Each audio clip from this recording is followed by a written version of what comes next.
island.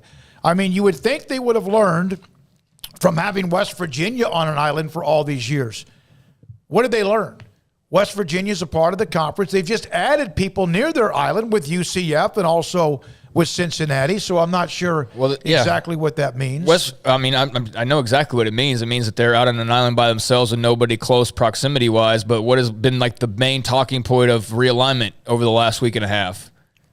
Geography doesn't matter. It doesn't matter. Yep. It's not being taken into account. They are not worried when they're adding, USC and UCLA to the Big Ten about the fact that LA is on a way bigger, farther island for those two schools than Morgantown is for what the Big 12 is going to look like, right?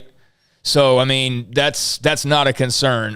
If they were worried about just logistics of what's the easiest travel, sure, go get Charlotte and, any other, let's go get Liberty. Let's go get close schools, but what does that do ultimately? Does that bring in more money? Absolutely not. It just makes West Virginia have a little less time on an airplane.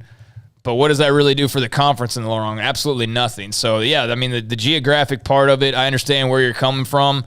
And maybe in years past that would have been more of a focal point, but I think it's become very clear in this round of realignment that they're not worried at all about the geography of where these teams are coming from. So otherwise, why USC and UCLA? Yeah, I mean, they'd go long trip. They'd go all in on Notre Dame, I guess, or maybe I don't know who the candidates would be in the Midwest that would make more sense geographically for the Big Ten. But yeah, it's about brands. It's not about who's closest. But yeah, at least West Virginia will have some closer counterparts. Still not ideal. It's not Marshall right there or Virginia right there or whatever, but Pitt right there. But maybe one day it will be. Who knows? Who knows? Maybe if, in fact, there are or is attrition or if there are others who join, maybe there will be something closer to that. If the ACC gets blown up, and I don't think they will, but there's Pittsburgh and there's others as well. Virginia Tech and Virginia would probably end up in another conference, would not be a part of the Big 12. Not even sure Pittsburgh or Virginia Tech would want that either.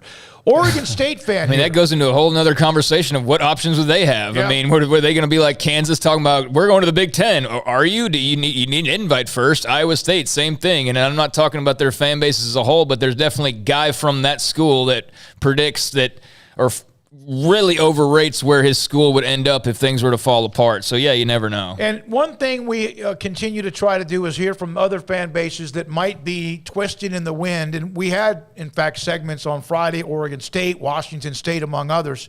From the 206 Oregon State fans, just like the rest of the Pac-12, we are crushed by the exodus of USC and UCLA. Oregon State fans are doubly upset with one of our best rosters in Oregon State history, prepping for the upcoming season. In addition, Oregon State has seen a lot of growth in recent years as the second largest Pac school in the Northwest. And what a lot of folks don't realize is USC and UCLA have been average over the last 5 years. And again, I get it, but the win-loss record, it hasn't affected UT. They're big, strong, powerful, and so they're going to always be someone that people want. Yeah, USC's been not totally irrelevant, but they haven't really been worth spending much time on for the last, 4 or 5 years especially, and that's not going to stop them from being the most coveted brand out there on the West Coast, right? I mean, it didn't stop it. They're heading to the Big Ten now, and they've been entirely forgettable basically for the last few years. So that matters not at all. Brands, that's kind of what I was talking about. The schools that they always have that default fallback of, well, we've been around for forever, and like you're always a part of the club. You know what I mean? Like some teams are just always going to have that history, and UCF or some new booty on the block is scary to them because they don't have 100 years of history behind them. They don't have all of that. And you're not allowed in this club, so it's a weird dynamic and a weird kind of a deal. But I mean, for Oregon State fans, I completely understand. I mean, it's exactly how a lot of Big 12 schools felt this time a year ago, and it ended up working out for them. I do think that if you're an Oregon State fan, you probably would feel a bit better today versus, let's say, last Monday, right, where it really appeared as though the Pac-12 was probably just DOA. Like, they had no chance of surviving, and now – there's thoughts that they could just move forward like the Big 12 did with the 10 they have and then, maybe go add San Diego State or, UNLV or whoever it is, Boise State. They at least have options. I've seen the Houston thing thrown around quite a bit.